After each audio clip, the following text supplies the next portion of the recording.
Sikilizeni Mtume sallallahu alayhi wasallam katika kuzitambua neema za Allah subhanahu wa ta'ala anasema, undhuru ila man huwa asfala minkum wala tanzuru ila man huwa fawqakum fadhalika au fahuwa ajdaru alla tazdaru ni'matallahi alaykum.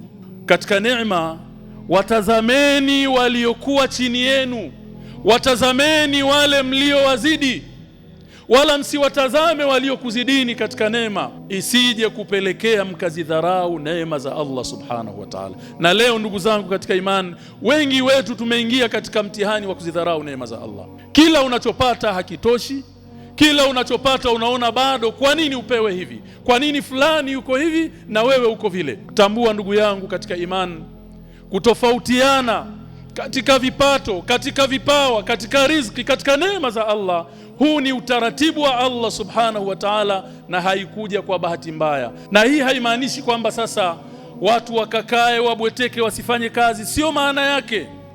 Jitume, fanya kazi, kile ambacho Allah atakukadiria ridhika nacho.